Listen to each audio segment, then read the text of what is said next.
So I was going to speak about, obviously, something to do with the current crisis, as I was requested to.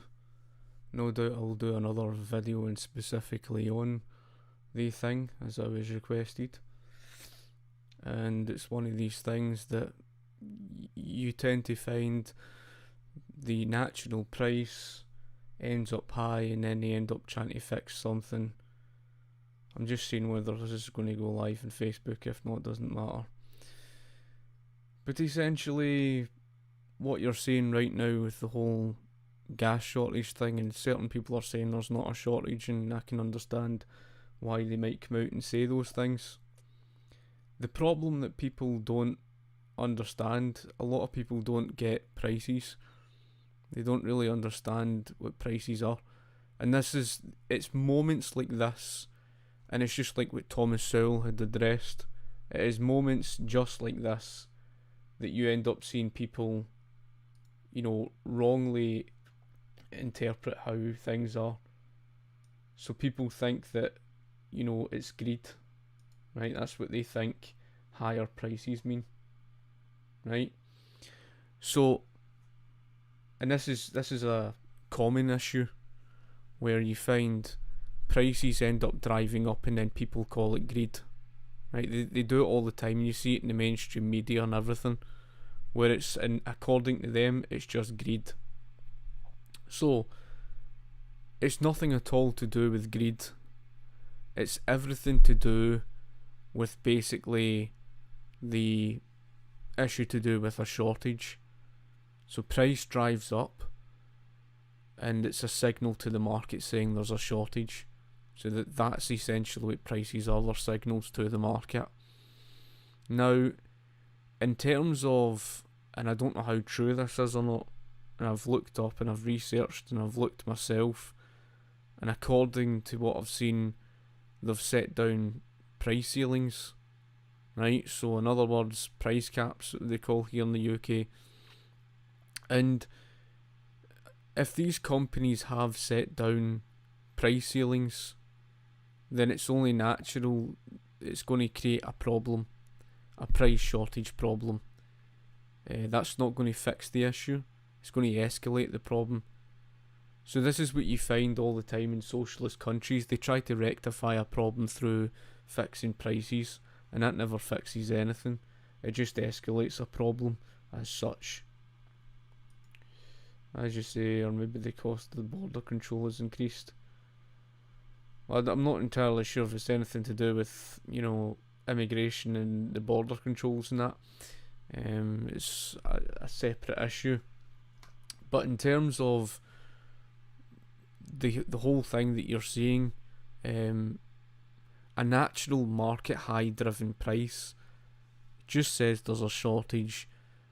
And every single time socialists come across that problem, what do socialists try to do? Socialists try to rectify the problem by trying to control the price. So they end up artificially driving the price down and fixing a maximum, which is the price ceiling. And what that does is it forces companies, etc., to run at a loss. They're not going to sell to you if they're going to be selling at a loss. They've got their costs to meet, such as the cost of production and everything like that. They've got all of that to meet, and they're not going to operate at a loss. They'll refuse to. They'll refuse to sell at such a thing. So that's if the case. That's if they have set down the price ceilings, because that will naturally create a price shortage problem. Now, it's not just a case of companies not wanting to run at a loss, such as, for example, the rent controls that you've seen. Landlords would not want to run at a loss. But the other thing you have to take account for is consumer behavioural pattern changes. So if a price is naturally high, consumers will use less of that resource. They'll use fewer of it, unless absolutely necessary, unless they're, urgent. So you tend to find people seek alternatives when the price is high, right?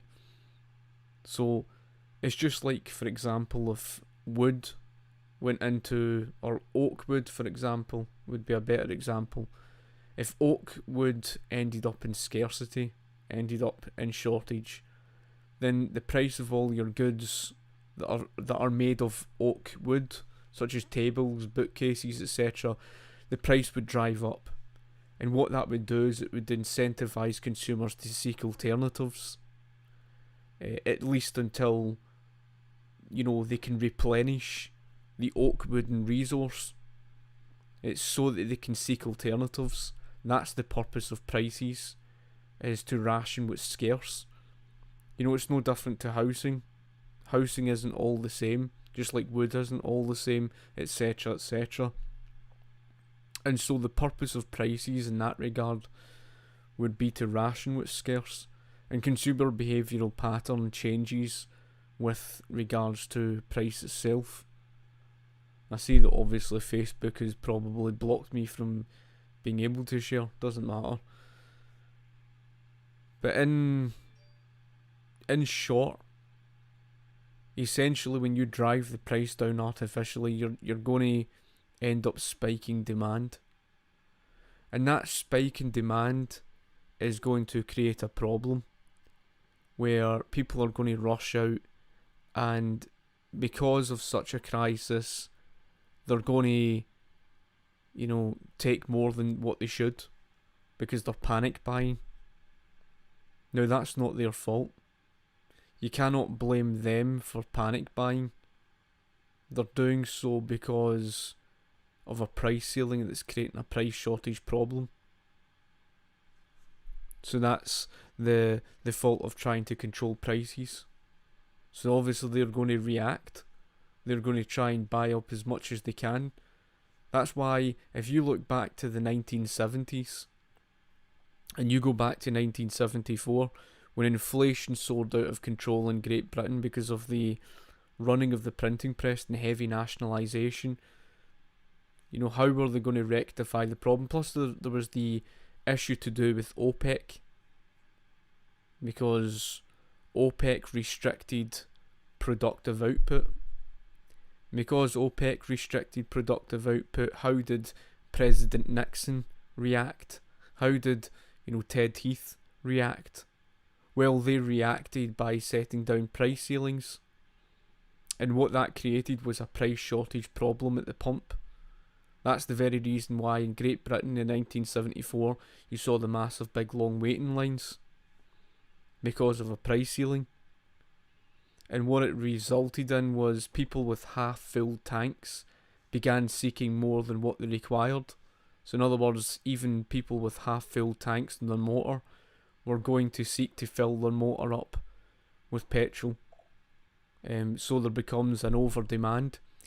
Plus the fact the economic calculation problem. Thomas Sowell explains the example of what you've seen with the shortage at the pump in 1978 in the United States. Basically, not just a case of consumers over in demand and seeking more than what they should, etc., but an actual case of resource being misallocated. So what you found was certain petrol stations were without, whereas some petrol stations get more than others because of the reallocation, the misallocation of resources.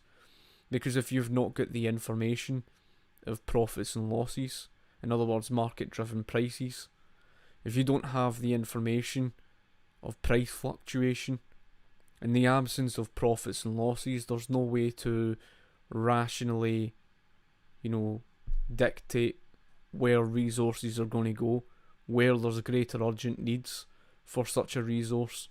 So they end up misallocating into other parts where there's lesser demand over others.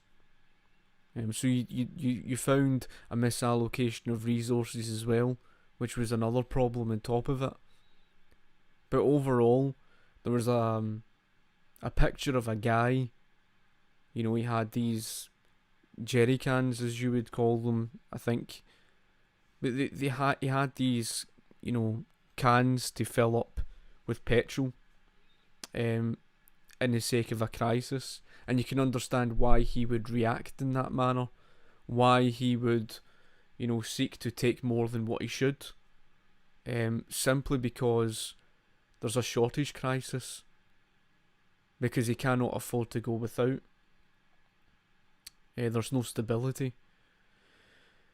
And that's because of trying to fix and control the price.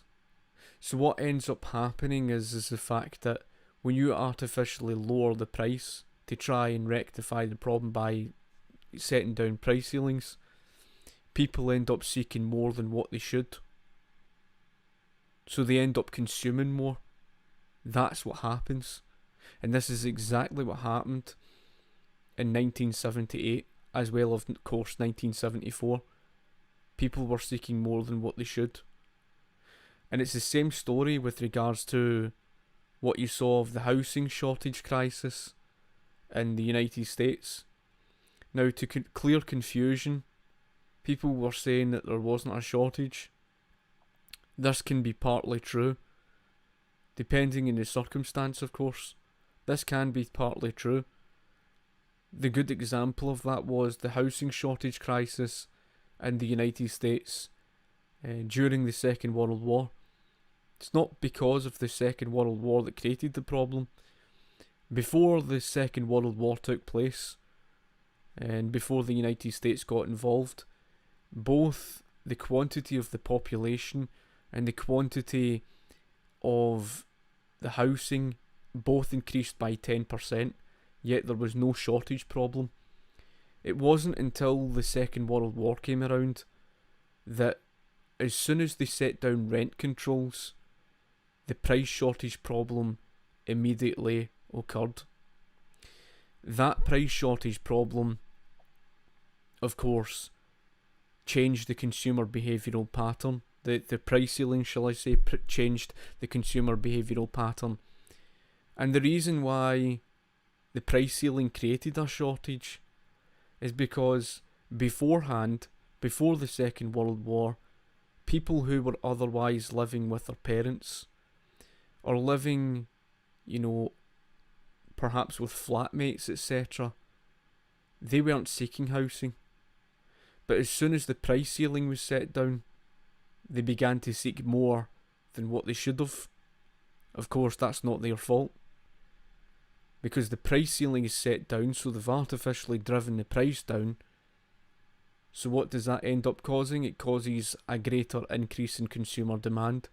So what you found was that the very people who were living with their parents, the very people who were living with their flatmates, began to seek housing. And what you saw in New York and in San Francisco was 46% to about 49% respectively of both of them.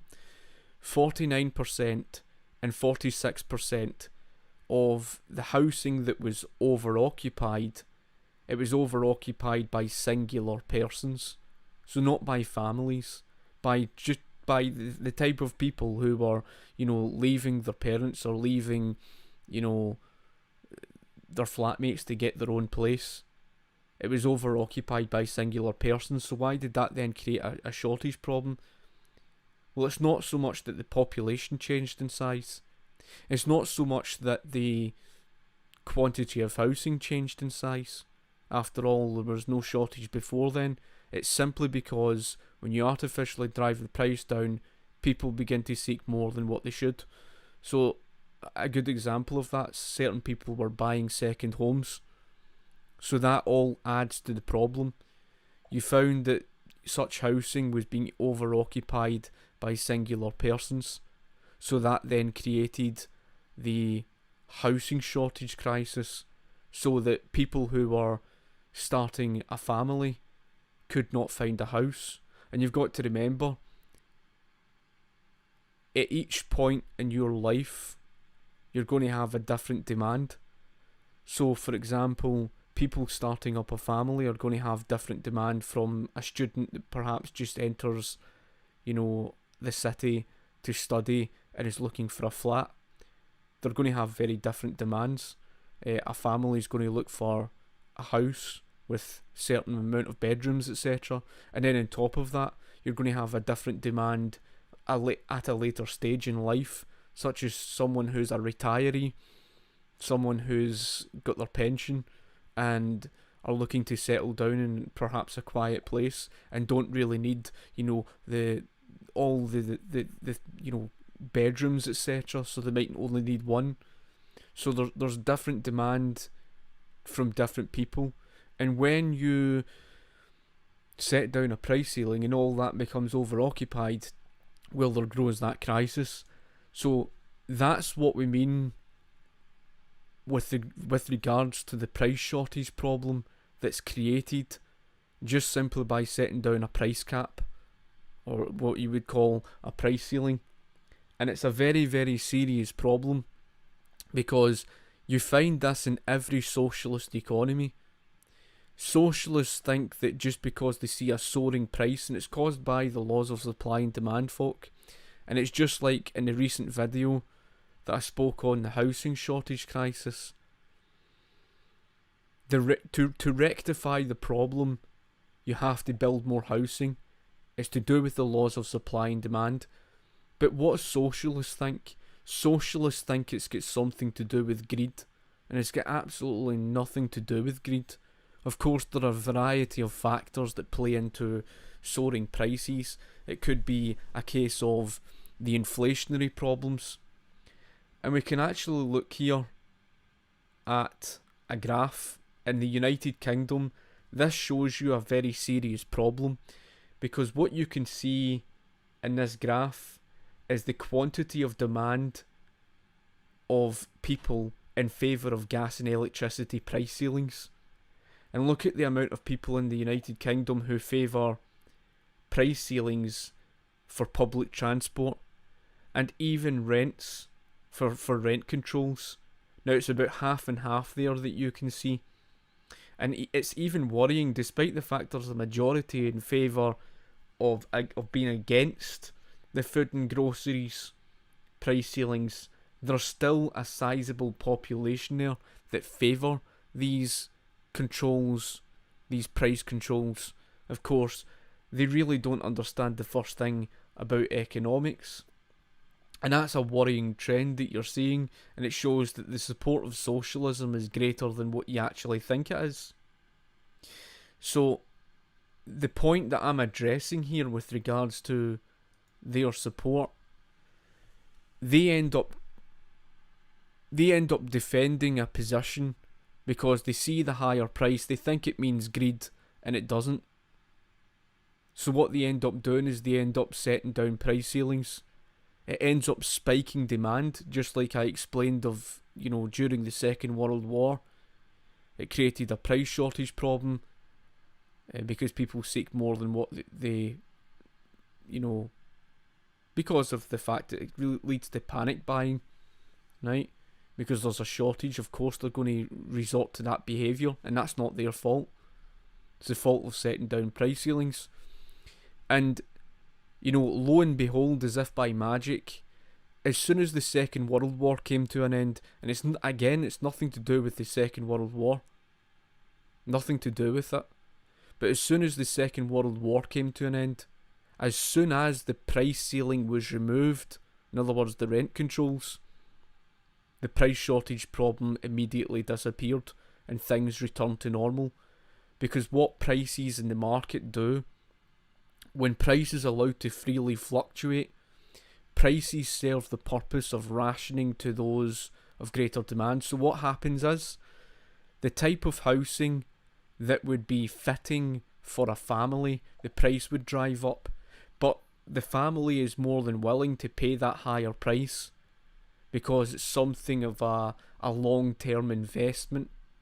Whereas the type of people who are living with flatmates or living with their parents or whatever, they're not going to look for that type of property. It's too expensive, there's no sense in them doing so they wouldn't do so. So that's the difference between a family and that of that type of person.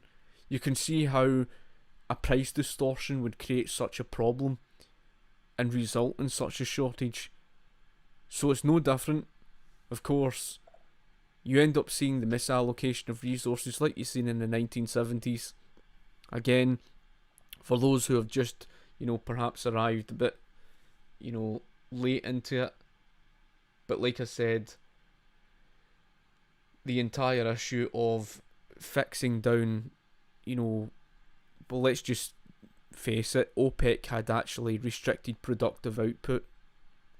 So that in of itself led to soaring prices. That should never have occurred. Again, that's the fault of OPEC in that sense, but it's not the fault of OPEC that then the likes of President Nixon and of course that of, Ted Heath had set down price ceilings that would then spike demand and create a very problem where people are panic buying. And that's essentially what you're seeing. Now the other thing that has been noted with regards to something of recent that was spoken about, they tried to say that it was the fault of Brexit. It's nothing to do with Brexit at all. Apparently there was strikes by the DVLA, which is to do with the drivers and things. Of course, they're the ones that, teach people to drive. It's like your driving school or whatever. I don't know what you would call that in the United States or elsewhere like Canada, etc. But of course the DVLA, they because of their strikes, there's apparently been a shortage of drivers or whatever. So with a shortage of, drivers, then of course it's going to escalate such a problem because it requires drivers in order to allocate such a resource to each petrol station or whatnot. Now, the reason why I pointed out the example of the housing shortage crisis during the Second World War is because there was no shortage before and after. The shortage only came as soon as the price ceilings were imposed. So, that's no different to what you see today, where, the gas shortage crisis of 2021. Now, I don't know what the gas, prices, etc. would have been like beforehand. I'm guessing that the natural price was high. If that's the case, that's the market saying there is a shortage. A shortage simply meaning that demand from consumers exceed the availability, right? Therefore, you don't touch prices. You don't touch it. Now, there was the talk about companies going to the wall, the threat of companies going under, and maybe this is the reason why they've set down price ceilings, etc. The issue again that I've got to reiterate here, you do not bail failure out, right? You leave failure to fail, you leave failure to liquidate, you leave such businesses to go under to allow newer, more efficient industry to come through. So there's a problem here in today's economy. The problem is, number one, Britain came out of the European Union, right? There's not an issue there. There's not an issue there.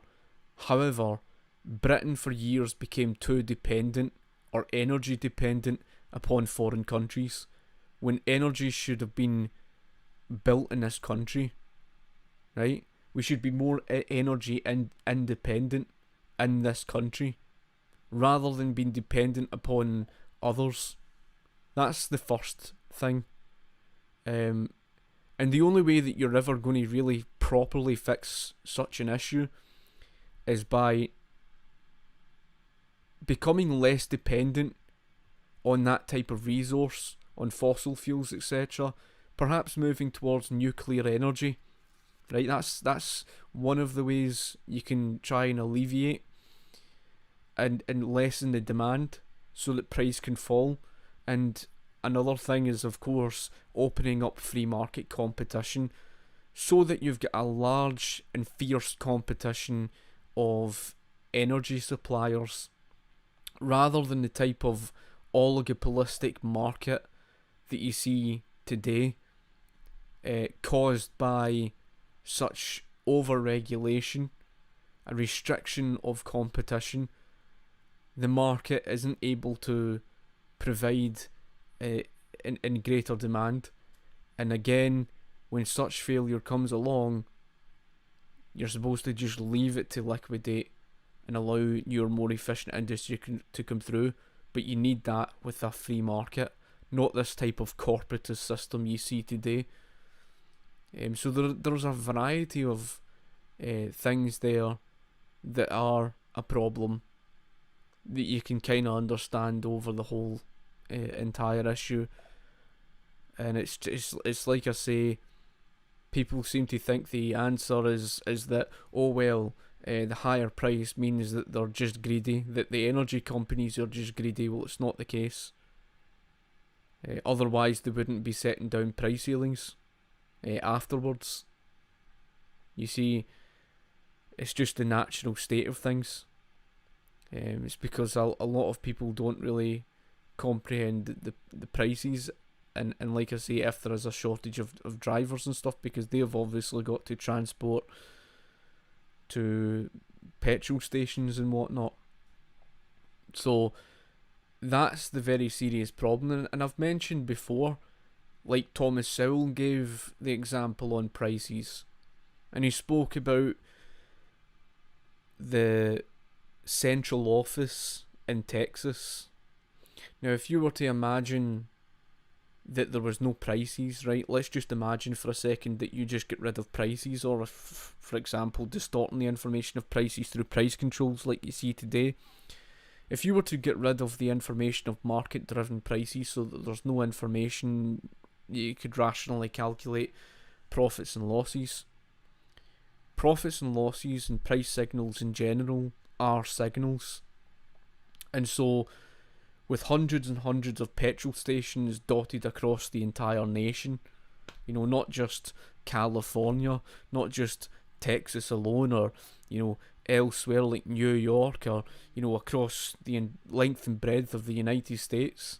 You think of the hundreds and hundreds of petrol stations there are across the entire length and breadth of the entire United States, and this one central office has got to then determine how much of the less expensive fuel is it going to allocate to each station, how much of the more expensive lead type petrol is it going to allocate to each station for sports motors, how much diesel is it going to allocate to each petrol station for the likes of, you know, I think taxis or buses, or, you know, your big lorry drivers, etc. How much is it going to allocate of each type of petrol to, you know, each station? Well, here's the issue. Traffic is not linear. It's not fixed. It's unpredictable. It changes all the time. And it changes every day, never mind every week and every month. For example, for whatever reason being, an event may take place.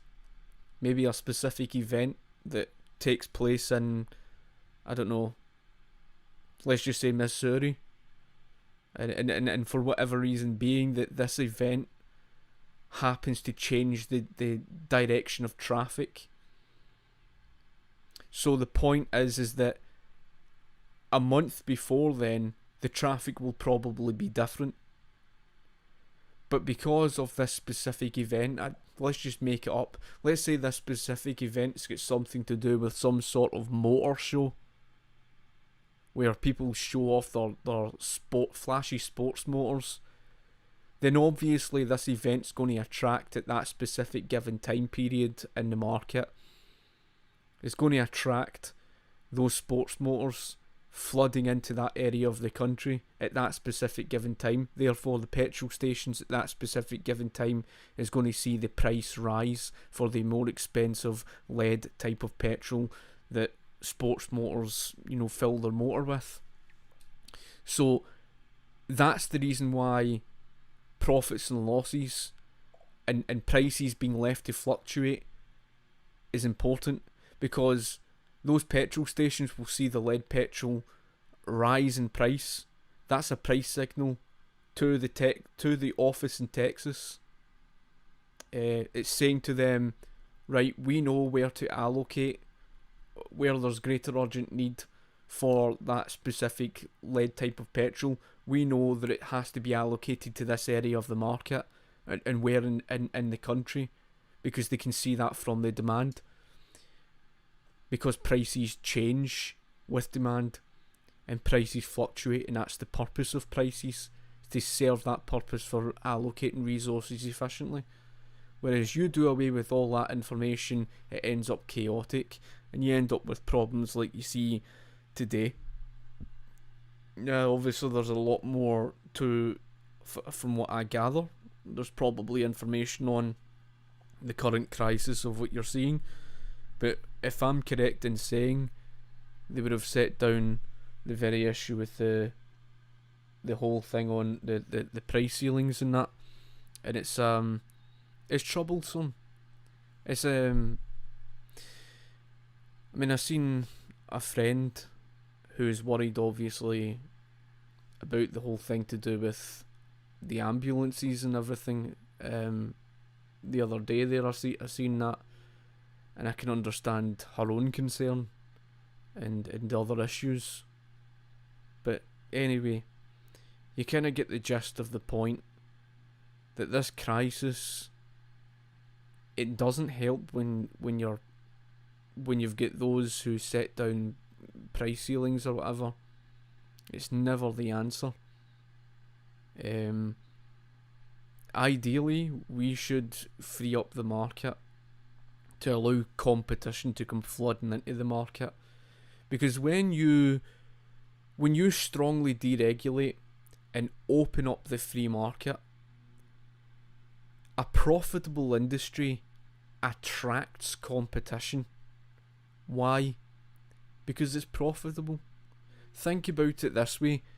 If you go back to even the days of Standard Oil, when they entered the market, John Davis and Rockefeller in 1863, what do you think they jumped into the market for? Why do you think hundreds of competitors were jumping into the market? Because oil refinery at that time was very profitable. It was a very profitable industry. Like, especially people lighting their own homes and stuff like that. So it attracted competition. And a large part of this, what attracted the competition, was because of the higher prices. The higher prices, they knew that they were going to, make a killing from it. They were going to make huge profits. However, because more and more competition jumped into the market, there was a greater level of productive output. There was a greater level of producers of kerosene, etc. So as a result of a larger quantity of suppliers and a larger productive output, between 1863 to about 1870, the price of a barrel of oil had dropped by more than 50%. And that was going to obviously harm the companies who were inefficient, who were very wasteful, because they would just take 40% of the crude oil and they would just dump it as waste. They were inefficient. Now, forget the whole story of how Rockefeller, of course, was just far greater in his efficiency and all the rest of that. The point of why I point this out is because the example here is that an industry that's got a higher price attracts competition to step in, and the price falls as a result of it, because it's profitable. The only reason why you don't really see that today in this market today is because it's corporatist. Competition's restricted. Now, I gave the example in the video on monopolies in response on Robert Reich, and you'll remember I mentioned about James J. Hill and how he was so successful. And you'll probably remember I mentioned about the issue to do with the antitrust legislation, and it was around about 1911 that of course all these companies etc. they were being broken up etc etc. Well, going back to the whole thing on James J. Hill, his business was very, very profitable. He was very profitable, and who was he benefiting the most? The consumers. But because government basically saw that all the other competitors were charging higher prices, they wanted to punish James J. Hill with it wrongly, even though he was charging cheaper prices. So because of a government regulation, it made his company less efficient. It made his business less efficient. It made, it forced him to charge higher, higher for the sake of wages and stuff like that. So just that small example is exactly what I mean with regards to the regulatory issue. And you can see there, obviously, over the course of a century-long period, even if 1960s levels were still over-regulated, you can see over the course of that, century-long period, regulations got way out of control, and it's creating a problem in the market.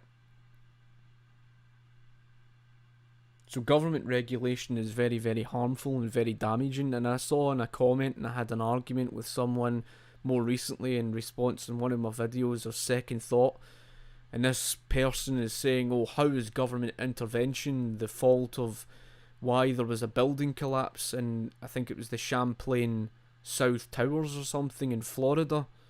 Well, the answer is because you don't have true private ownership. You do not have true private ownership. You've got a private sector over-regulated by the state. The state's involved in absolutely every process.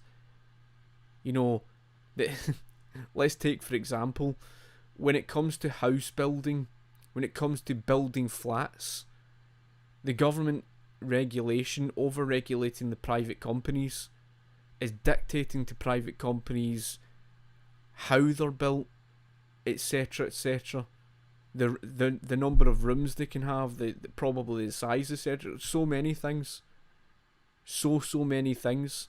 And there was even a quote by Walter Block that had mentioned about this. Just about every aspect of the building process, even where they can build, it's all restricted by government. So there's no free market competition. There's no free market involved. So they tried to say, oh well, it's just because there's private ownership. Not necessarily, no. The government restricts through heavy regulation, and that actually drives the costs up as well, and it makes things more, it makes things inefficient, just like how government subsidies reduce the incentive for efficiency. The government subsidies resulted in such bankruptcy, with hundreds of them going bankrupt, etc. And that's what you see time and time again. The government's intervention is, creates such a problem. And it's just like the same thing with regards to prices. There are numerous reasons for why prices may soar. Number one would probably be inflation. An inflationary issue is something that you may see often enough. And you can see here, this was the American dollar. Now, I've explained before that for $1 in 1913, $1 was equal to the value of one product. So for every $1 printed, there was 1 plus debt added to the currency, right? So the more and more paper you print in circulation, the less scarce the paper becomes, the less value it holds in purchasing power. So for every $1 you print, there's a 1 plus debt added to the currency. It faces currency devaluation.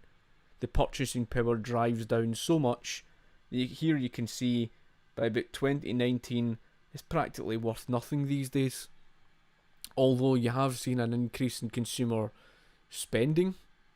Again, things are not so simplistic, but it's not so much that the price of goods and services drive up, it's the fact that the less that your purchasing power holds, the less that you can buy with it. So that's one of the reasons prices can soar.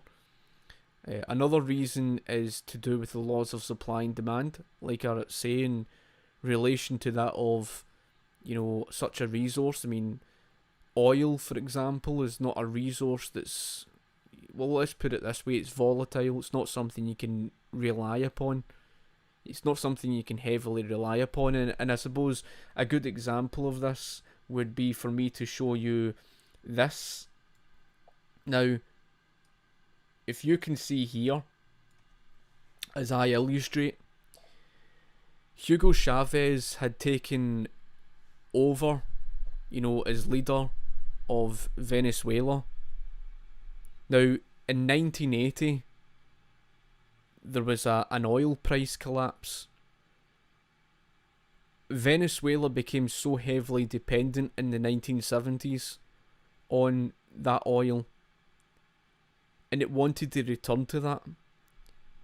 But the oil price collapse occurred in 1980, and it lasted for 2 decades, up to about 1998, 18 years.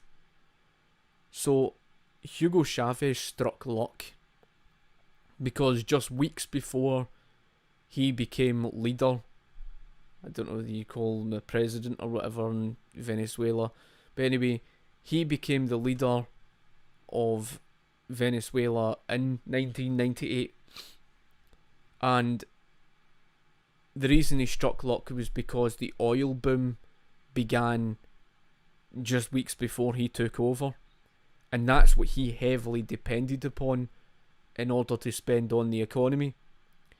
And what you can see here is that between round about 1998 right up to 2008, January 2008, that's how long the oil boom would last.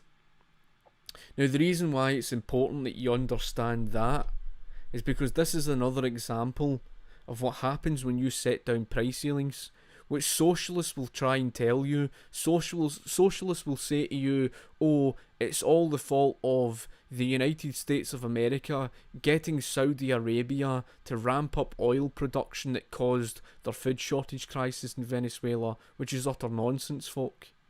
Because then that would mean the price of oil would plummet. Okay? In that time period I'm speaking about. But you saw an oil boom in that time period between 1998 to January 2008. And the reason, like I say, it's important that you understand that of what you can see from this graph is simply because if you look at the graph specifically, in that time period, it was in 2003 here, 2003, that you would see the price ceilings being imposed and an immediate price shortage problem. So immediately in 2003, you can research it for yourself, Hugo Chavez set down price ceilings on such things, I think energy as well, to a certain extent, but he did it with food. And immediately following that, a price shortage problem occurred with regards to the food shortages. That's when it began in 2003, and you can see that during the period of an oil boom. So whenever socialists say to you that, oh well, the shortages were the fault of, some sort of, manipulation of the oil, etc., just isn't the case. But as you can see from this graph, it's a volatile resource. It's not something you can rely upon, especially for financing your economy, and that's kind of why I wanted to just, quickly, point that out. I don't know if I've got anything else that I might have left out. Again, if you look back here to the fall of the American dollar, etc., the less the purchasing power of your currency, well, the less you can buy with it. That's going to create a problem. So inflation is a problem in of itself. Why is that a problem with socialists? Why are socialists, why can they not avoid that problem? Well, there's only two places money comes from: the private sector taxpayer or the printing press. Now, obviously, when you talk about capitalism, it was down to the gold standard. Socialists, on the other hand, they are monetarists. They believe in, well, some of them, I'm talking about those who are not in belief of the moneyless based economy. They're just too far gone. But for socialists who believe they need more money and they constantly need more money for spending, spend, they run the printing press because they want to try and get rid of the private sector, don't they? Well, if you've got heavy nationalisation, you're going to be running the printing press. It faces currency devaluation. Those dependent upon it, or most dependent upon it, are the poor. So they get poorer as a result of it. Meanwhile, the rich people hold all the assets. That's not the fault of the rich people. It's the fault of the very people running the printing press. It's what creates the very problem. So you end up finding soaring prices. And what do socialists do to try and rectify the problem of the high inflation? Again, they set down the price ceilings. They never learn from history, folk. You can see that evidence even by price floors. Price floors is the opposite of the price ceiling. Price floors result in a surplus waste problem. Again, you could look at numerous examples. Look at the tons and tons of oranges in the hot Californian sun that was left to waste. I think this happened in like the 1970s or 1980s, and it left a massive pile of oranges left to waste in the hot Californian sun because of the surplus waste problem that was created through a price floor. Same story with the overproduction of more than 3 pairs of shoes in the late 1980s in the Soviet Union. Again, a price floor. Or, of course, the surplus waste of the pelts. Again, the price was fixed high. The price floor resulted in overproducing pelts when the demand wasn't there for it. So as a result of that, it created waste. And of course this is something that perpetuates, just continues. Just like how the minimum wage, regardless of how many times it's failed, they don't want to learn their lesson. So instead, they insist on imposing the minimum wage over and over and over. And you've seen that, it's like a perpetual cycle over the course of the past 70 to 80 odd years. They constantly try it over and over and over and over, and the results are the same over and over and over and over. It's just it's a never ending cycle. And like I pointed out with the graph, you can obviously see the level of support there is. Well, that's obviously on the... But you can see the level of support there is on the controls, as I say. It's just madness, folk, how many people support that. If I go back, however, and if I just show you that other graph, this shows you the level of support in Great Britain of public ownership. And that's going to be faced with the economic calculation problem, because public ownership spells out price controls. Public ownership means the government's going to take control over prices. That's what it means. That's the very reason why when you look at the NHS for decades, it doesn't matter whether you talk about the 1950s, 1960s, I'm pretty sure if I can drag up, I've got it here and I'll quickly show you as an example. But essentially, through government constantly trying to, control things, and they did this with the NHS. The NHS, in the name of so-called free at the point of use, you ended up seeing this very problem. Because they removed the price mechanism system, they removed profits and losses. Right, so when you've not got profits and losses, In other words, prices being left be to the market to freely fluctuate, and you end up setting down something that's akin to a price ceiling in the name of free at the point of use. What do you think is going to happen? Well, healthcare is not inelastic, meaning healthcare is no exception to scarcity in the laws of supply and demand as anything else is. So what you end up seeing is, as demand ends up soaring out of control, you end up with all the stuff like the hospital bed shortages, the staff shortages, everything. That's what you end up seeing as a result of all of that. And that's essentially what you've seen here. Even in 1971, you can see here. 1971, you can see the shortages. It says NHS savings would end staff shortage. And the shortage of hospital Birmingham Post reporter system, the nursing profession staff and beds. You see, it's a case that they ended up creating a shortage of all sorts of things as a direct consequence of, the so-called free at the point of use. Again, that was created through what's akin to a price ceiling because of the free at the point of use. There's another article, if I can just dig this one up. I'll bring it up. But yes, I mean, it happens all the time, folk. It's happened every single decade. It's not a case that it's been something new. As if there's been some sort of, change in the last decade or so. It's not. It's been a common problem, and this is, again, an article from 1958. Again, this is what happens when you set down price ceilings. Consumer demand is not going to stay the same, so healthcare is not inelastic.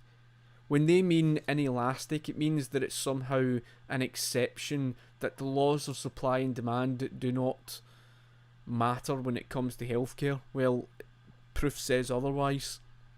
Because when you remove the price, demand soars out of control. And what you end up finding is people begin seeking treatment for things that are minor. So they end up abusing doctors' time. And you end up with a massive big long waiting lines. Like this, for example. And it's what ends up creating a very serious problem. So the main fault of the NHS is the free at the point of use. That is the main reason why it's inefficient. That is the primary reason for the shortages. That is the primary reason for why it's faced with such an issue. People don't understand that. People think that, from all the good intentions of making it so-called free, that sounds good from face value. But when you understand the economics of it, it doesn't. Not when you see the consequences elsewhere. So just people being left in long waiting lines, etc. And by no means am I defending the American main healthcare market, and I've already defended my position on that to explain why it's a problem in American healthcare. But you can see there, again, the damage that's created through price controls, just like the gas shortage problem. Again, that was 1958, folk, and it says the waiting list for more to be treated, etc. And it's a very, very common problem that you're going to find regarding socialism. No matter where you look, they always try to control price, because socialists think price is just something that you can just control. That's what they think price is.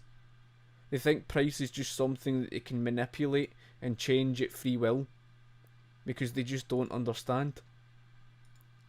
And again, you can see there, even in the 1960s, a shortage of manpower. It's happened every single time. And I'm pretty sure there's even an article that I've got. And I'm pretty sure there's one from 1996. It'll be there somewhere. That's another one from 1965. It's got, it's obviously every decade it's been faced with this issue.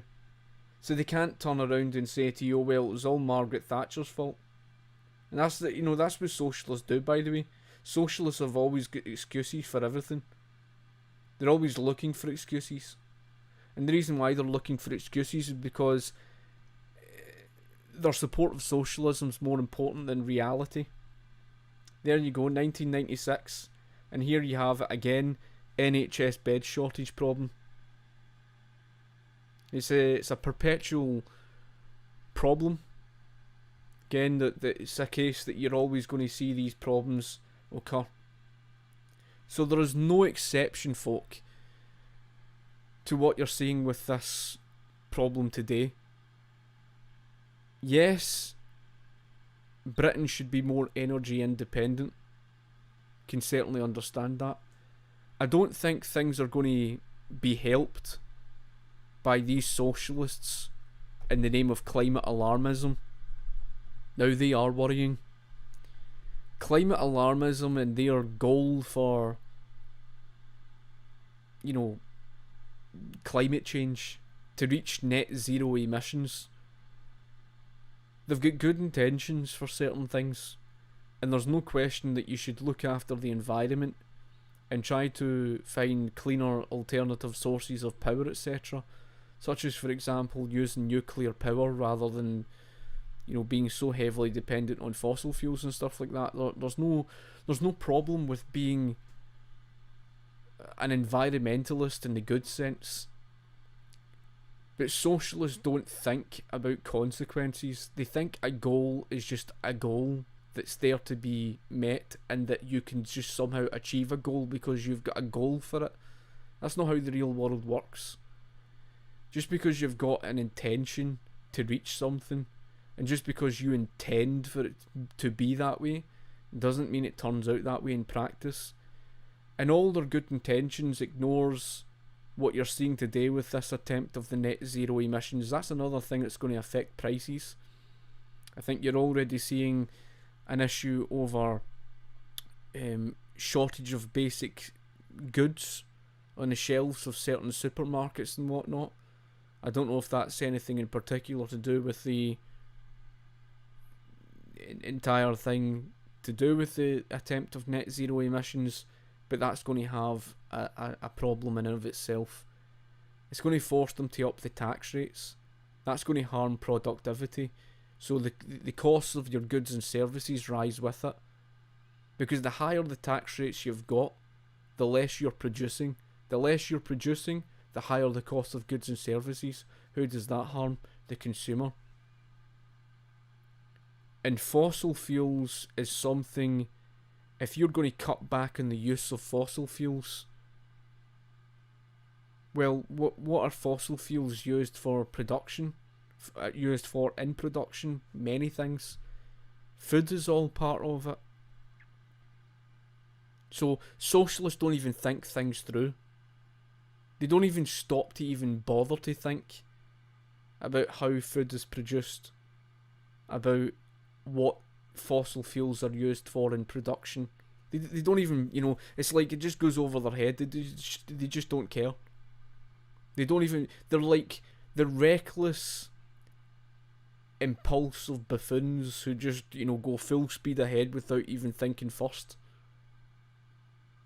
So what are they going to do? They're just going to devastate the fossil fuel industry that's used for producing so many things. And how's that going to affect your standards of living as a whole? Again, these things are not answered. And many businesses who depend upon these things, they alone will be affected by all that type of stuff. So it's only natural you end up seeing soaring prices and whatnot. Because I'm not clued up in all the stuff to do with, fossil fuels, etc., and science and all the rest of it. I don't pretend to be. But I've got common sense. I understand the economics to an extent. And from my perspective, with the gas issue, the gas shortage, surely that's going to affect, trying to reach net zero emissions, that's going to affect the price of gas. Well, I suppose it depends on the demand of the consumer. Because right now, people are heavily dependent upon the gas. Especially if you're coming into a winter period and you've got, gas central heating. There's, apparently they're going to try and, replace people with boilers and stuff like that. But you see, all of these things will have a current impact on such prices. And that's the very reason why you're going to see such things. It's and how they try to fix problems is trying to set down, like I say, the price ceilings, and you see it every single time. It creates the shortage problems. Excuse me. But yes, I'm just going to look through some of the comments that I've missed out, folk. Because I just wanted to discuss that. Hello TC, I hope you're well. I'm very well. Eva, I just said morning brother, just burn the power, didn't worry about the bills and watch the companies go bust. Well, I actually agree with you in that, Eva. I agree with leaving the companies to go bust. I do. I think you're right on that. That issue. They should, and that's how things should be. What they should do is, like I said, is open up the free market for competition to step in. Let those ones fail, and the only way that you're just like what you've seen of the days of Rockefeller, in the oil refinery market. The reason why price was continuously falling was because of a large quantity of suppliers jumping in, and what that did was it incentivized through competition for competition to beat one another, and it created it created John D. Rockefeller, who was incentivized and obsessed with efficiency to find ways to cut costs and benefit the consumer. So the consumer price index was falling, and that's what's required. You need an open market to bring that into the likes of the gas and electricity and stuff like that, to open up that type of market so that they can find ways to do as such. But because they're restricting that market through the government regulation and all the rest of it, and the lack of competition, well, it's creating a problem, with the prices and whatnot. It's just like how when government intervened and broke up those companies like Standard Oil, it shouldn't surprise you that immediately following that you ended up seeing prices going out of control. Consumer prices ended up driving up, and you've seen that over the course of the past century or so, which is quite unfortunate to say the least. As you said, I need petrol bill for my machine. Is going to go Sunday. Is it mental? It's just now, lads. Well, that's the thing. A lot of people are going to need and demand, I would imagine. I could certainly imagine. Wish the government would get out of the economy. I agree with you, mate. I completely agree with you. That's what needs to happen, pal. That's exactly it. That's exactly the answer. The welfare back then was nothing. Well, that's true. There is. It's more charitable. It's a bit different to the likes of today and stuff. It's not possible. You need to abolish the state to guarantee that. Some people, I do respect your own opinion on that, and I've got nothing against anarchists as such. I think if that was the case, and great, I would be more than willing to give it its chance. But the primary argument for me is greatly reducing the size and power of the state and the interference in the market, and opening up the free market at the very least. And like I said, if there was ever an opportunity for something like the free market with anarchism, then so be it. I don't mind. Is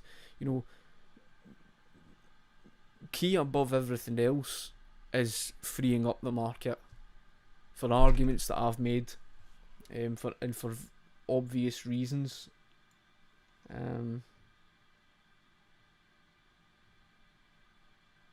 So yeah, that's what I'm needing to fill. I'm though being a fan at the petrol station. I don't blame you, pal. It's one of these things that when you've got such a high demand, and you've got people who are obviously going to go down that road, then it's unfortunate, and I can understand why you personally and people like yourself would feel that way. Again, it's not really their fault. It's more the fault of if they have set down the price ceilings. And I looked at an article and it did say something about that there was price caps imposed. And it's never the answer, like I say. It just, all it does is it escalates the very problem. That's seriously what all it does. It's all it ever does. Fix these shortage problems in the housing crisis then. Well, this is it. You need to build more houses. But how do you do that?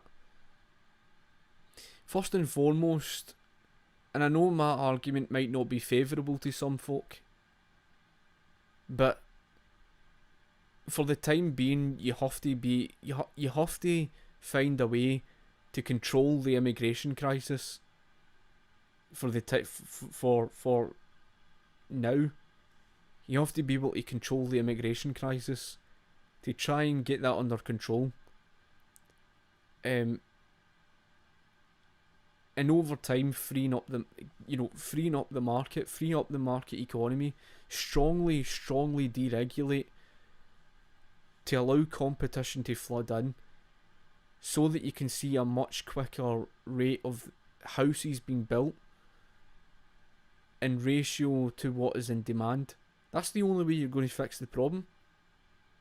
You cannot fix the problem when you've got some sort of crisis of, every Tom, Dick and Harry come flooding into your country, and you know where I'm coming from. If demand cannot keep up with supply, there's your issue. So you need to be able to allow the market to for the market to build much quicker. And the only way you're going to do that is a free market, having the hundreds of competitors dotted across the country, construction companies, hundreds of competitors, and the freedom to build. You see, the problem with over-regulation by the state, the government restricts building. Let me give you a prime example. There's something more recent.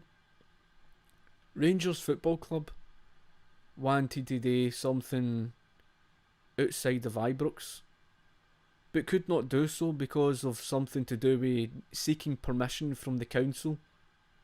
There's many things here in Scotland that could be done that the people want, but they have to go through, and companies have to go through seeking permission and all the government's red tape for the sake of being able to do something, when it should be done to the free market. It should be done to consumers being able to freely determine what they want. Look at Hong Kong when it was strongly free market. They could literally set up a business same day and it would be up and running. You would never get away with that in the United Kingdom or the United States today. Never. Never. Even building, permission for building this stuff, you need to go through all the sort of government's red tape and everything. And I think someone rightly mentioned about zonal laws. That's exactly what I mean. It's all the restrictions they impose on the market. It doesn't help. It does not help folk. I suppose somebody could argue about, that type of stuff. How people view that. These were multi-generational and abject poverty. this is the issue. I mean, this country's been faced with many years, and it even faced the rent controls as well. You've got to remember, is so Scotland has faced a problem in so many years, and that's another thing. SNP want to impose more rent controls. They think that's the solution. It's madness, folk. They're not going to fix it. They're just going to escalate the problem if they ever get their way. Yeah, the global scale I can understand. It's a whole other story with the global. I agree. In terms of the immigration, the population, housing crisis, like most in the economy, is government caused. The only long-term solution is to limit government right protection. A start would be relaxed planning regs. Exactly. Precisely. Absolutely spot on, Kevin. That's absolutely right, mate. I completely agree. And that's really what it all boils down to, folk. That's what it really all boils down to. Just seeing if there's any other comments. Claiming it's going to bust, in my opinion. This is the issue. I mean, it's crazy. My point was somewhat the same. Still depends on the number of people your country has. In that respect, as you can see where you're coming from. Yeah.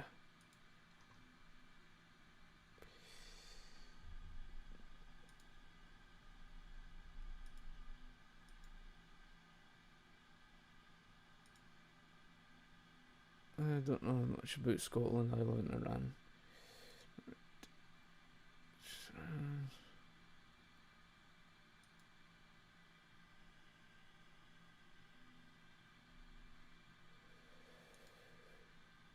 Hello, Selena.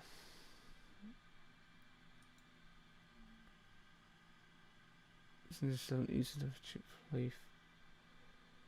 They told us in the 70s we'd have cheap gas for life. Yeah. Just see when they make these claims, it's just mental. And I would because I was born in '84, so obviously I wasn't around in the '70s, but I certainly know enough of the history and whatnot. But see, when politicians make these promises to folk, it's really all just to win their vote, and they really do feed people a load of nonsense. It's not something we can just heavily depend upon. But you do need free market competition. If anything, this is very politicians. This is very governments. They certainly escalate the problems. That's for bloody sure. That's the issue with it. Absolutely. So I see you've got a lot of comments, folks. I'm just quickly. So, yeah.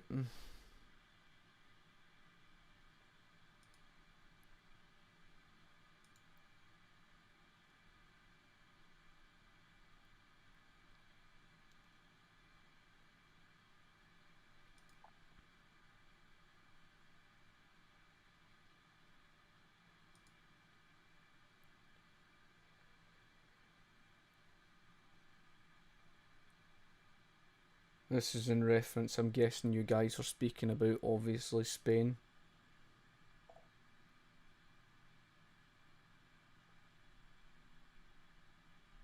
Yeah, he does make a good point on that issue. There is a slight difference, in the fascism and National Socialism, and I think I've touched upon this before in that, it just happened to be that National Socialism in Nazi Germany had used political fascism.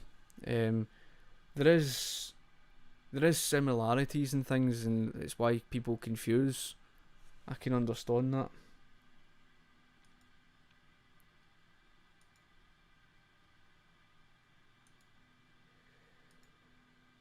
So let me just scroll down. There's probably more recent comments, folk.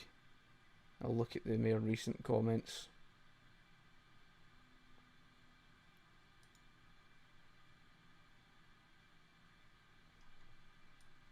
Well, I'm not really going to take a person like yourself seriously. Pagan revolutionary, I mean, given the experience of what we've put up with, the utter bile that you spout, the type of person that tries to pull capitalism outside of individualism and differentiate it, you can't even take your type seriously, so you're just talking garbage right away. Exactly. He basically he is a commie. That's exactly what he is. Errol, without prices on healthcare, people don't take account of the costs with responsibility for their own health. That's true. That's another good point. You tend to look at after your health better in that sense when there's a direct cost involved. There is truth in that, to an extent. However, the main problem, and there is a problem in of itself that you see in the United States, but that's more of a neglect issue, more than anything. And that neglect issue is, yeah, you can understand where I'm coming from.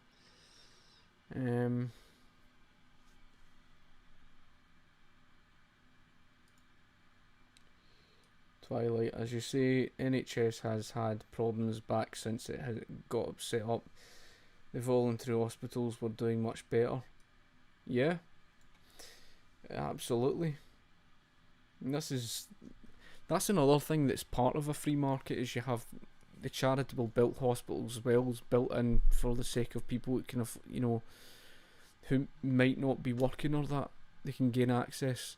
And at least the free market would dramatically reduce the costs.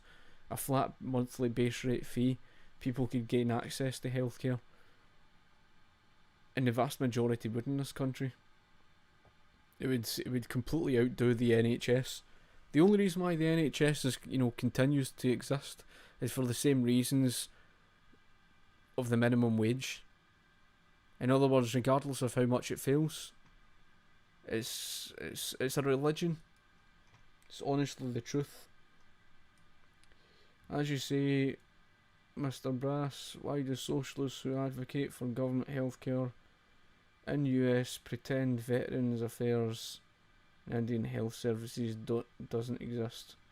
Well, I couldn't really tell you much about the Indian Health Services and stuff like that, but of course they would do they would do that. They always they're very picky of the type of information they choose to take on. It was just like this argument I had recently. They choose to ignore the fact that government creates a problem, and they want to try and conflate true private ownership with the type of private sector you've got today, and they pretend that government's intervention is not causing an issue. So then I asked them the question, why then, in the absence of government subsidies, were private companies in the 19th century efficient, yet those who took on government subsidies, hundreds of companies, were all going bankrupt? Again, silence, no answer to that question. Because it's like you say there, they just want to pretend that doesn't exist. That's really all what it boils down to. I fancy seeing you live. Yep.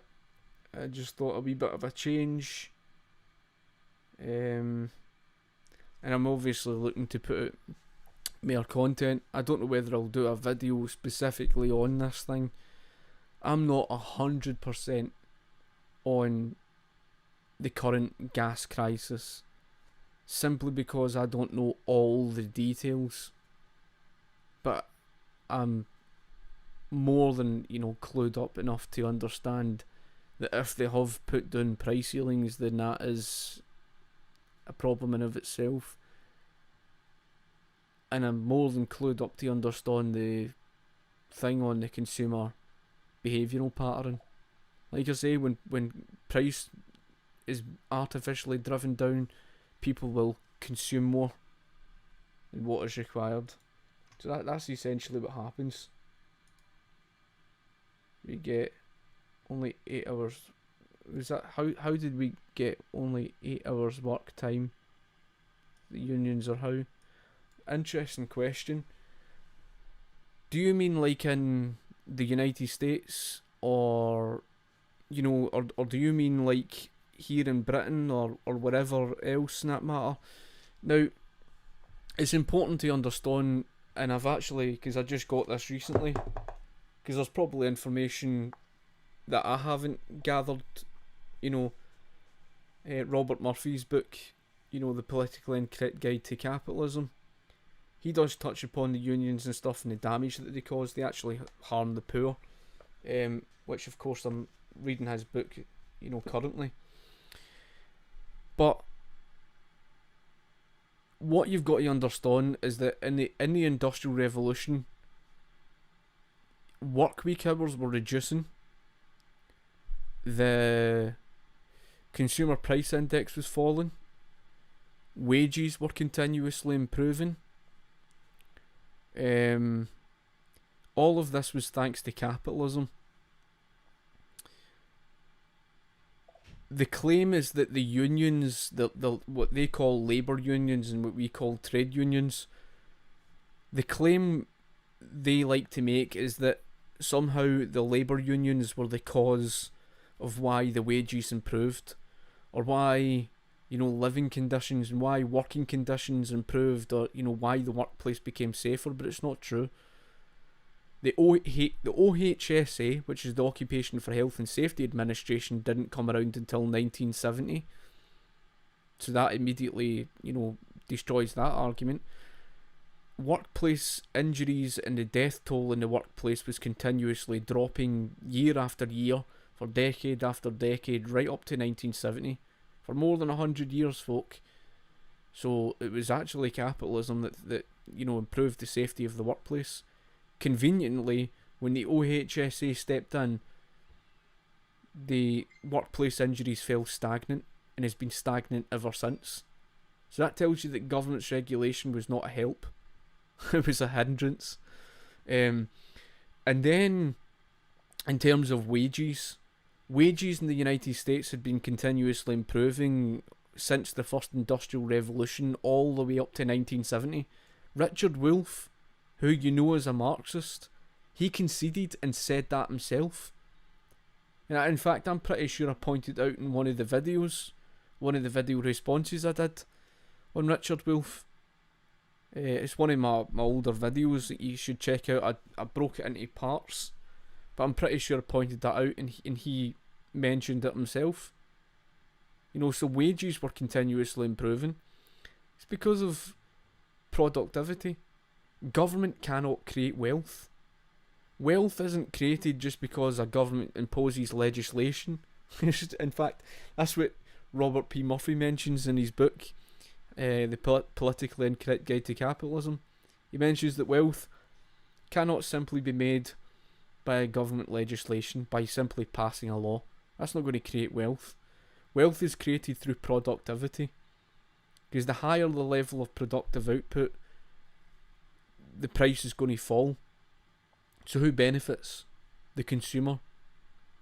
And where does the improvement of wages come from? From basically being productive. From a productive economy. And from competition. Competition to compete for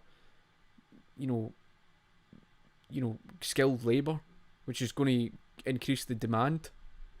Now obviously there's a difference between entry level workers and that of skilled labour, but even still the wages were improving. The real problem in the United States came by the intervention of money and banking, starting from Abraham Lincoln. That's where the real problem began. And ever since that period, the rise of the Federal Reserve in 1913, that's the real problem. Because then you were faced with the currency devaluation. basically ripping the arse right out your currency and your economy. They've been robbing, the people blind, the average people blind. And it's unbelievable how many people still today support the central banking system. I certainly don't. But all of that played its part. But yes, in terms of, how your work week hours fell, again, if I got it sitting up,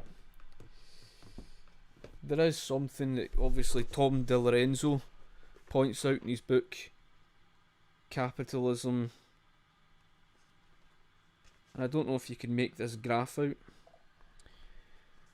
This was thanks to capitalism, by the way. And I think I've pointed this graph out before. Can you see this graph? In this graph that you can see, there's a fall in the production time. So there you can see obviously the fall. In 1900, half a gallon of milk, 56, down to 7.0 by 1999. A massive reduction in how long it takes to produce things. So in other words, folk, the reason why there's been a reduction in time in production, the reason why there's a reduction of how long it takes you to produce is because the improvement of technology, number one, and economies of scale. If you've got economies of scale, you can produce much quicker, and price will fall as a result, and everything to do with the improvement of technology as well. You can produce more at a much faster rate, so you become wealthier. So like just for things like that of milk, technology improved. That's not because government stepped in with legislation and labour unions came in and forced them by law. That's not going to make things produce faster. Technology and machinery will. You understand? So that's the reason why I pointed that graph out. And maybe I'll see about making a graphic out of that, and because I don't know if I've got it, but maybe I'll see about making a graphic out of it and putting it in one of my videos. Maybe even do a specific video on the falling of the work week hours and stuff like that, that illustrates essentially that. I'll put that up in a minute, but yeah, you understand the point. It's basically thanks to the productivity, thanks to capitalism, that enabled that to happen. Comes from the veterans and the Native Americans and VA and IHS. I'm not sure. Is that Virginia? And I'm not entirely sure. Shows government doesn't do healthcare good. Yeah, never does, mate. Never does. It's always very harmful. The government doesn't know what the best interest for the people are. And plus the fact that price controls cause damage. As you said, countless Bathory, Mises and Hayek predicted the Great Depression. Similarly, the shortages regarding gas and food was predicted early into the pandemic. The left will scream trust science, but they will ignore economics. Exactly. That's the truth. That's the truth. That's it's quite sad that is true. You should stream more often. Well, I don't mind doing it for, time to time on specific things like this, I think it's obviously good to discuss things. And obviously I get input for you guys as well. I do try to obviously put out more and more content and whatever. As you say, men pay more taxes than women on average. Biologically live shorter lives on average. Tax-funded healthcare rips them off. Yeah, just in people in general, it doesn't matter, men or women, they would be collectively better off as individuals having free market healthcare, I mean, one of the examples that I can obviously give of the direct primary care model in the United States, which is the free market model, and I know a lot of Americans are not aware of it, but direct primary care that's based on the flat monthly rate fee that they pay, and I think the average American adult is paying like $50 a month, and it covers more than 80% of their healthcare needs and wants. I think they're, and no, in fact, it's about 80% of the health insurance was removed. So the remaining 20% is used for the more serious needs. But in terms of the majority of their healthcare needs and wants, it's all met by that flat monthly base rate fee. So kids are charged about $10 and adults about $50 and it covers the majority of their healthcare needs and wants and whatever. Just like how people pay for a gym membership. But the key thing that I picked up about direct primary care is the fact that doctors can spend longer, more time per patient, up to an hour or even longer than an hour with a patient, simply because they're able to free their time up. And the reason why they're able to free their time up is because they're not having to go through all the government papers, number one. So all the license stuff and everything else, all the red tape and whatnot. I don't think they have to go through all of that issue, if I remember what was spoken about. The other reason is because they are able to see through most of their patients through electronic communication.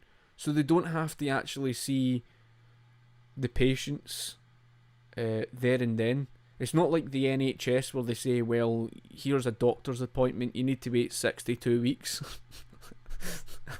I laugh at that, but there's sad truth to that. Here in Britain, you're left on a long waiting line, waiting weeks, sometimes months for a doctor's appointment. Well, in the direct primary care model, the free market model, they can just say, well, okay, they'll just see their patient through electronic communication. So in other words, either the phone, Facebook, Skype, things like what I'm using right now, all these type of things, social media, or email, all of that type of communication, they can spend one-on-one with the patient. But if it's absolute necessary, the patient can see them in person. And that's the difference. Because they're able to see through a lot of people through electronic communication, they can free up their time to see them one-to-one, those with, more urgent needs. And that's something that, could be done here. Now, obviously, I don't know the ins and outs of how things are here at the moment, but there's a lot of inefficiency. You can up the quality of healthcare just by doing things like that, what the free market model does, and that's exactly the point.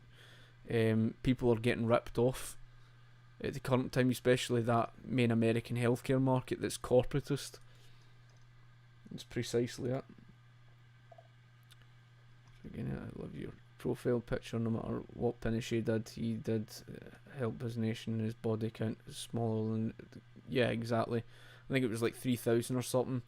I would never ever agree with that of what Augusto Pinochet did with regards to the wrong, but he was right for taking on the advice of the likes of Friedman, etc., to free up the economy to an extent, and he did, and he certainly dramatically improved, well, what you would see of Chile after that, especially from 1975 to 2006. Even Michelle Bachelet was forced into a concession. Voting rights for non-taxpayers. Yep. I don't know if there's quite a few comments. Well, there you go. I mean, it's just you see that this is the thing, folk. I mean, people can say that I'm a unionist bastard, but to me, I'm not. I don't consider myself unionist or nationalist. I consider myself an individualist. An individualist is someone who basically believes in not every man for himself, but the freedom of people in general, regardless of what thing you support. This basically supports the free market. I don't buy into all this sort of, forcing people into a collective group and all the rest of this nonsense. It's not the reason why I voted in favour of the union. I voted in favour of the union because I see a large quantity of, let's just say, people who are socialist sympathisers, and that's a problem. All those who were voting for Scottish independence, what was I seeing? I was seeing people saying that they've got austerity. What austerity? You don't have austerity. And then they were saying, oh well, we need more spending. Spending from what? You've already got the highest deficit in the whole of Europe, and you're wanting more spending. And then, you call me a unionist bastard. This is why I don't take that seriously. It's like, how do you expect me to take you seriously? It's the majority of Scottish nationalists I've came across, and in fact I wouldn't even classify the Scottish libertarians as nationalists. They're not. That's why I would exclude them. But Scottish nationalism in general has been rife with socialism. I mean, what is it with these Scottish nationalists that they haven't learned their lesson? They seem to think Thatcher was the one that destroyed their economy. They couldn't be more wrong. They could not be more wrong. I remember it was at the Radical Independence campaign, and they were arguing about how, Margaret Thatcher did this and Margaret Thatcher did this. What are they talking about? Margaret Thatcher saved their British economy. If it hadn't been for Thatcher and her privatisation, etc., your economy would have been in a far worse state than that. So this is exactly what I mean. I don't really take it seriously when people call me a unionist bastard. He says, "As people have now betrayed what he stood for." Exactly, I completely agree with you. Yes, I know. It's yep. Completely.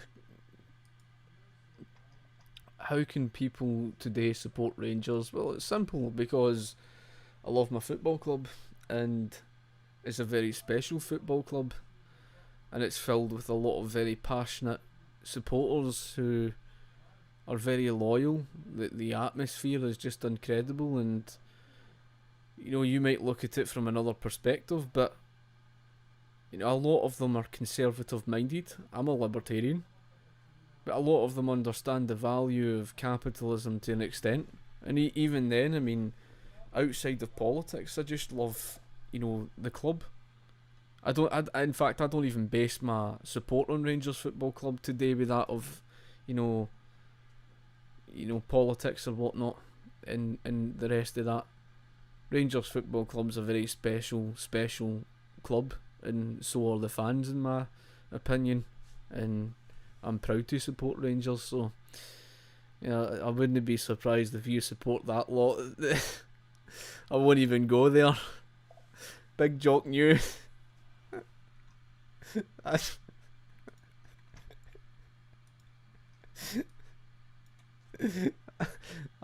you say, Argentina got it easy.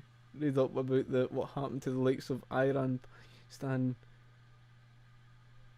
Quite interesting.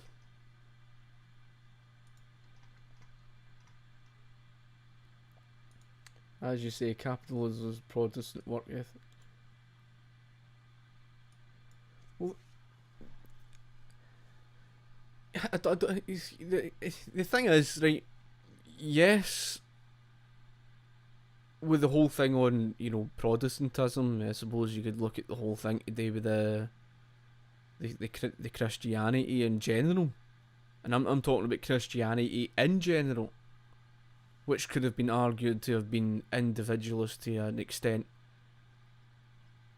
The brainwashing in this country that's become so collectivist in this country has been due to state education, right? That's a big reason.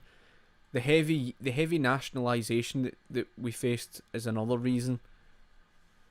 I think the work ethic of people who are, Protestant or whatever, they perhaps have that conservative slant, so that they're more sympathetic of individualism. I would argue. But I would say it's not really to do with someone's religion as such. Maybe circumstances, maybe how they've been brought up to believe. And that's not a wrong thing. You know, it's for a wrong thing. I mean, for me personally, if you want to know what I am, and I'm not even religious, I'm an Episcopalian. So an Episcopalian is someone that's a cross between somewhat of the two. So an Episcopalian apparently has the same structure as the Catholic Church with that of, you know, the bishops and stuff like that. But the Episcopal Church rejects the Vatican. So there's like it's something Anglican, you know, because my gran was English. So you know, it's one of these things that I don't really take the religion as such seriously. But I think the individualist slant, the influence, I don't know, I'm not entirely sure where it came from with regards to it and relative to people's Protestant background, you know, fair enough. But, you know, that's a whole other story.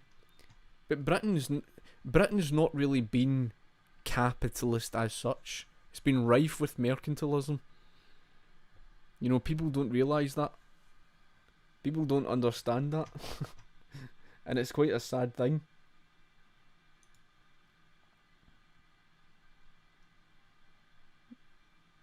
Yeah.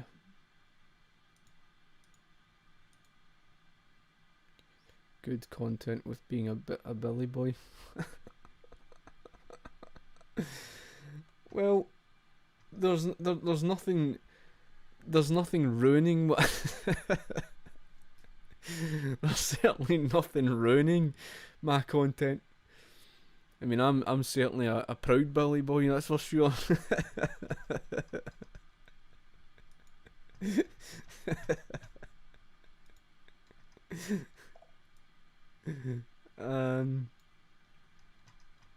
Obviously, I see you guys are talking about something in general.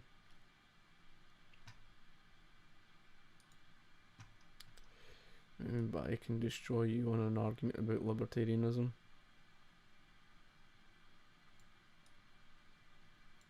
Well, I mean, I don't know where I've apparently said anything about that in particular.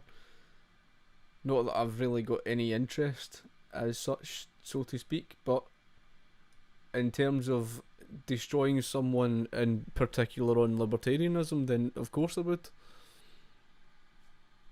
I mean, I don't just say that. I say it confidently, because history and economics is on my side. It is. It really is. There's no arguing with that fact. It basically is. In other words, the more you understand about history, the more you understand government is the problem. So the more history you know, the more libertarian you would become. It's impossible to reach a position of supporting a mixed economy without being ignorant of economics and history.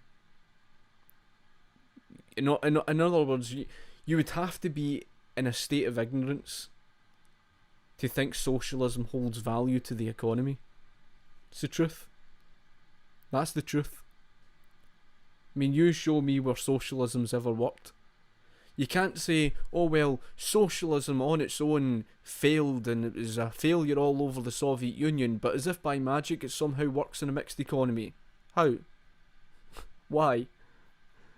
Why would that be? What makes a mixed economy make socialism work? It doesn't. It doesn't.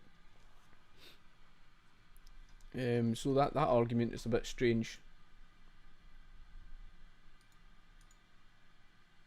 You think liberal, as you say, do you think classical liberal values would ever resurface like the Liberal Party of the past? I think so. I think it's plausible. I think if more and more people become aware about free market arguments. Let's face it, for what's nearly a century now, nearly a century long period of the failure of Keynesianism, it has to come to an end at some point. All this, the booms and busts that have been created through the Keynesianism, through the pump priming, the fixing of the interest rates, etc. People need to start looking at an alternative, and the free market voice, in my opinion, can only grow stronger. More and more people taking on the free market ideas, the Austrian business school and stuff like that. And surely I'm alone making an influence, as well. Of course, the those that I learned from, they've certainly made a big influence on me, and I'm sure they're making an influence on so many others. I mean, there was Bob Murphy. Bob Murphy was on, what is it, Jordan Peterson's show, and he was showing his book, not this particular book, I've actually got that ordered, which is the Choice, Cooperation and Human Action. But you think of the influence he'll have in particular, and that's what I mean. I think it can do is about information being spread. In the current time, I mean, people are, and I don't mean to say this in a harsh sort of way, but a lot of people have been conditioned into believing that they need the mixed economy. People have been led up the garden path to think it's about striking the right balance between capitalism and socialism, because they were fed misinformation, and that misinformation was people claiming that capitalism leads to monopoly creation, and it doesn't. It's because there's been so much lies being spread in history, such as the information on, the myth of the robber barons and stuff like that. That doesn't help, because what that does is it influences people into supporting the mixed economy. They end up supporting exactly what creates the problems. So that's essentially it.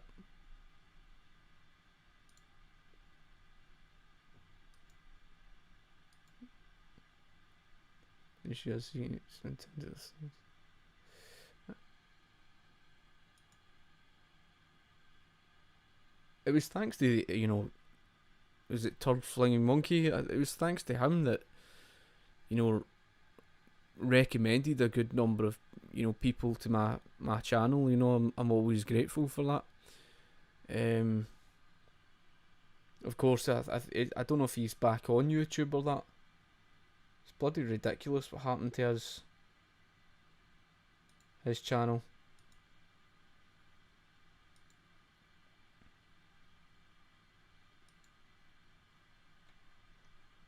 Yeah, exactly. I love his content.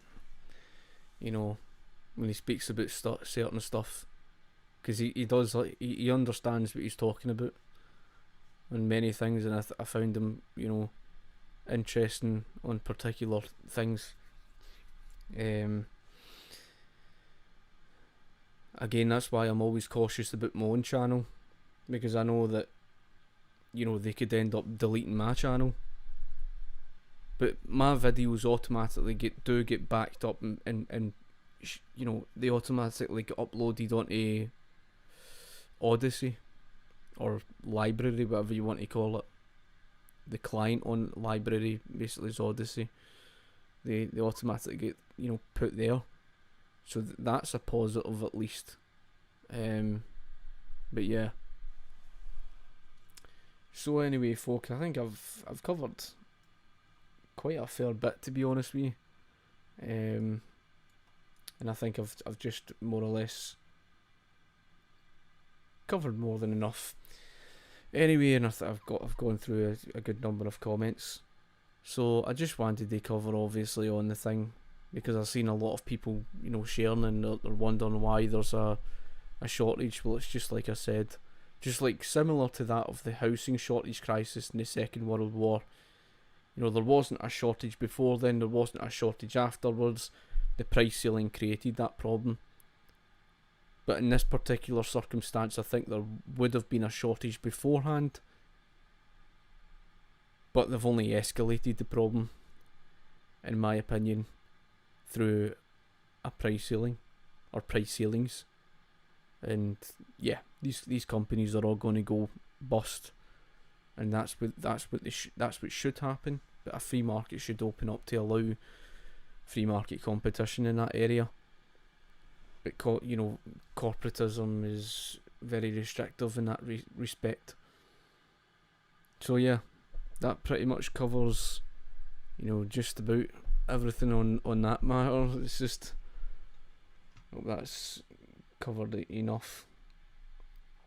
A few more comments here.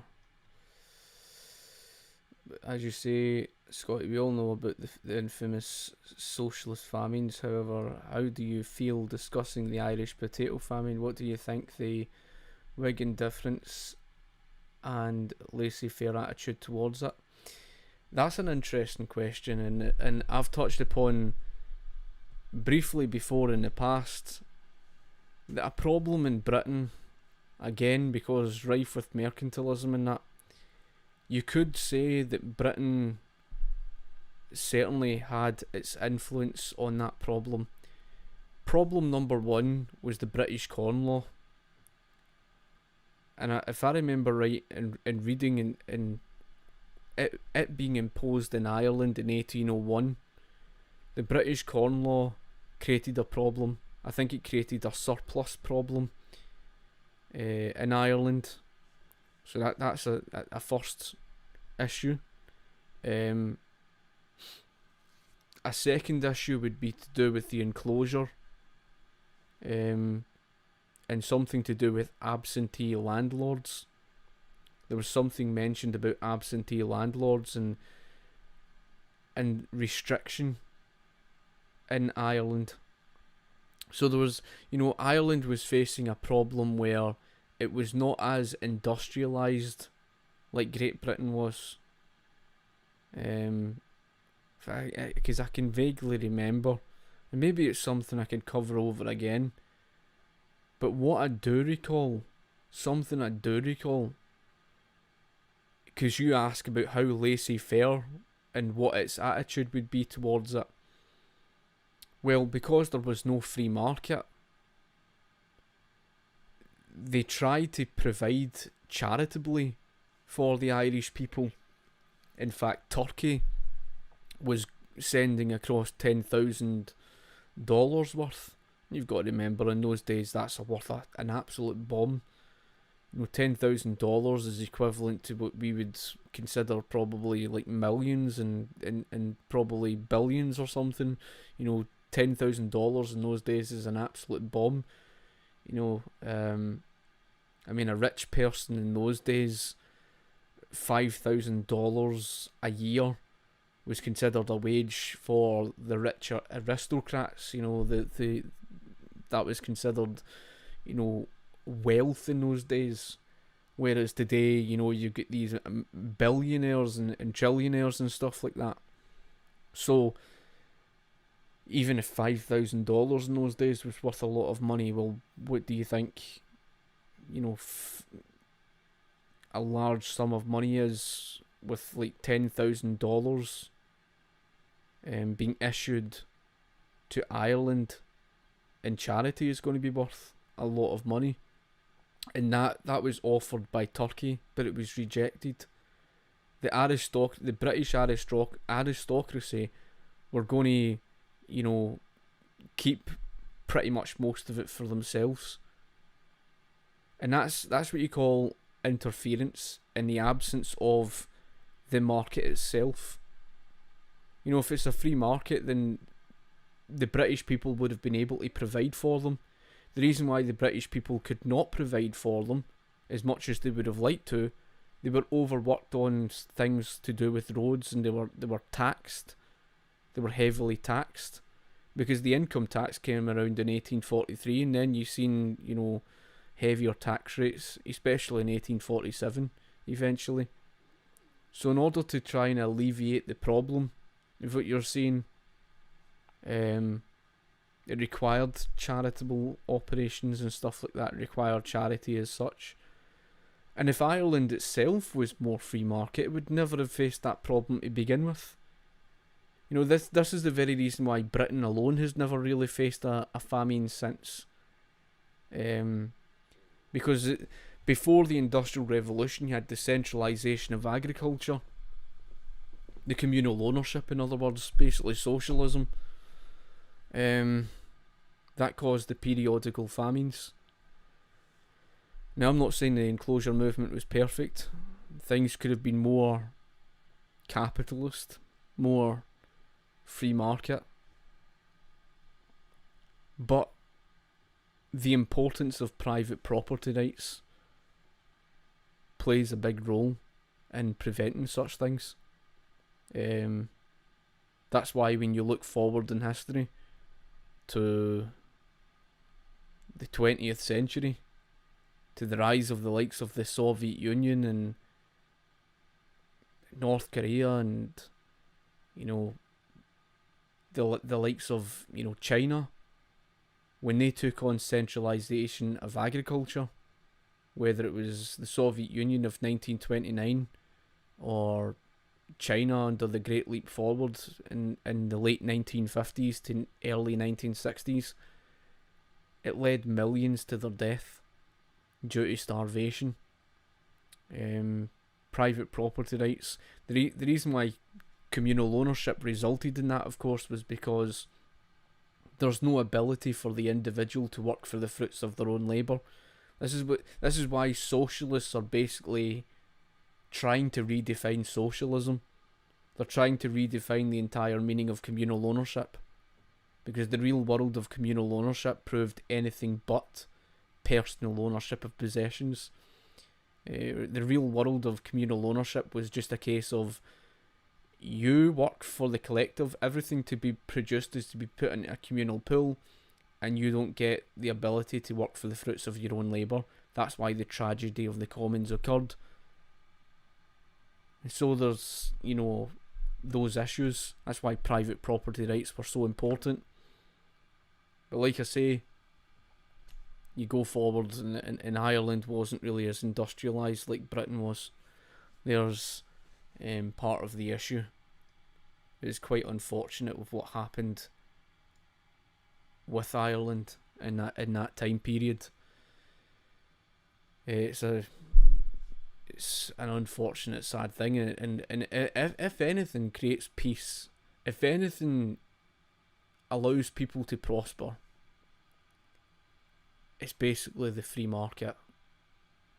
You know, it's through the laissez-faire policy, through individualism, in other words, through allowing people to freely do business, to freely, you know, own their own property, to have such an incentive to be productive, to trade, that would have enabled Ireland to prosper and not being faced with what they had. And it's the same here in Britain. The British people would have been far better off. That's the very reason why, when you look at British economic history, it required the British people to protest, which tells you that the British people were not in line with the government. Right? That's always been the case. It's just like recent times, British people have not been in agreement with their government. Even back in that time period, it required protest from the British people to even get free trade in 1843, which indicates that the British people weren't exactly in line. They weren't exactly in full support of the government as such. So who's been the main culprit throughout history of causing many problems that's caused people to suffer? The government. But people have been people have been so conditioned to believe that government's the solution and the answer to all their problems. You know, they think of government as, you know, the solution to how and why their wages improved, or how their living conditions improved, and that none of that's based on truth. or why their work week hours reduced. And again, none of that is based on truth, because people have been fed certain propaganda from socialists who have fed this type of information and have never been told an alternative. And that's essentially it in a nutshell. That's essentially what the main problem is. It really is. To be philosophical, philosophy teaches you to think, whereas public school, exactly. 100% agree with you. People can know history and know that socialism does not work, but if that is what they value, then they don't care. People can know history and know that socialism does not work, but if that is what they value, then they don't care. Well, I suppose you could put it that way. The issue, the thing is, I mean, it's what, sure, they can hold that value. I suppose in that sense, they're never going to. They're never in my eyes, they're never going to solve anything from having that view, in particular, in my opinion. How do you think automation in the upcoming decades will affect government size and how people vote? There's an interesting question. I'm not entirely sure. I don't think it's going to have that much of an impact on the state. There's always going to be a demand for labour. Always. And automation, contrary to popular belief, results in higher employment levels. More jobs are created out of it.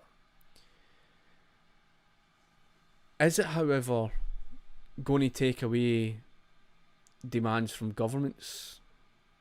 No. Look at today's crisis with the shortages and stuff like that, and the dependence people have on certain resources and whatever.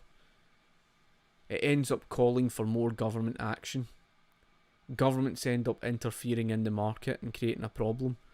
That's what the problem is. I think the only way that you're ever going to really reduce the size and power of the state,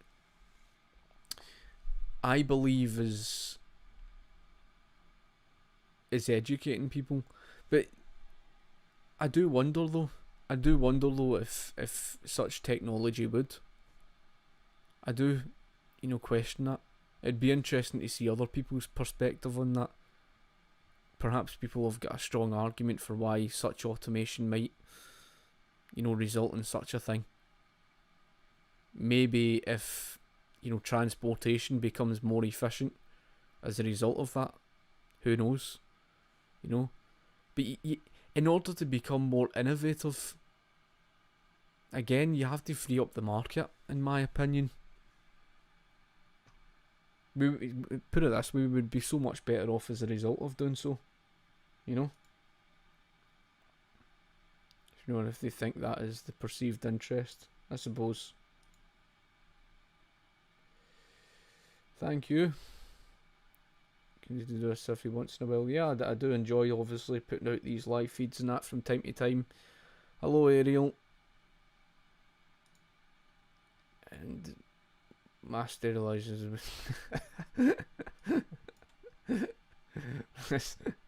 Or free helicopter rides.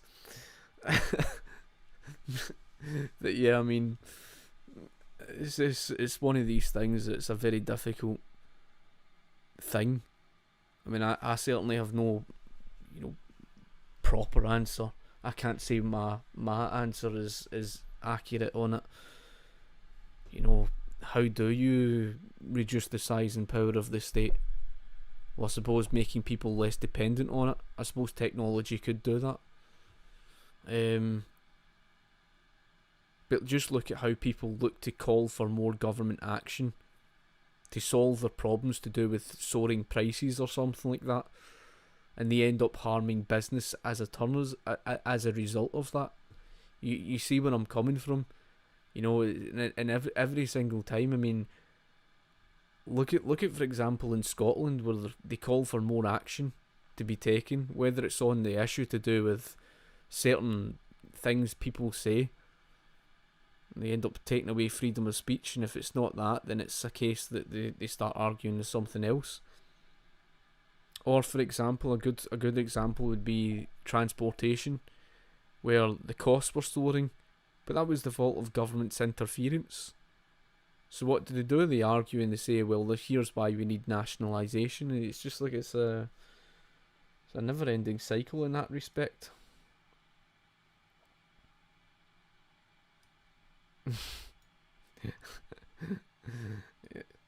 See, that's the thing. I would never go down the road personally of genocide and all the rest of it, but in all due respect, I can understand, the whole thing with Augusto Pinochet, that in the early 1970s there was a real threat because the Soviet Union had financed Chile, Communist Allende, with all the weapons. They were giving them guns. Now, why would they need guns? Well, they already carried out the heavy nationalisation and price and wage fixing. You know what follows after that once the state gets all the guns and the military and stuff like that. It's like anybody steps out of order, you're getting shot dead. How often have you seen that in communist regimes? You see it every single time. And when the people react, when the people rebel against the state takes action against them. So it's hard to say for definite where it was going, but I can understand with that today, with the hyperinflation that hit in 1972, why Augusto Pinochet took the action that he did.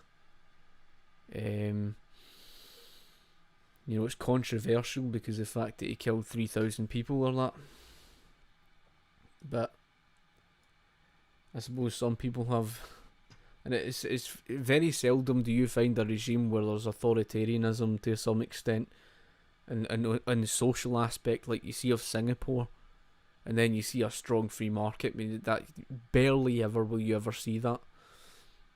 Most commonly, it's not the case. Cruelty in politics is a virtue. Machiavelli. Quite interesting. So yeah, folk, I'm gonna go and get something, plus the fact the football is on today, so I'll be watching the Dundee Rangers game. Obviously it's coming on this afternoon, so I'm gonna go and get sorted for that. But I thought I would obviously put this out there, at least something for a wee bit of a change. I like doing this from time to time, and I'll obviously get around to looking at my next, like you guys get any requests or that in terms of videos and stuff like that, just post them in my videos and I'll obviously get around to that.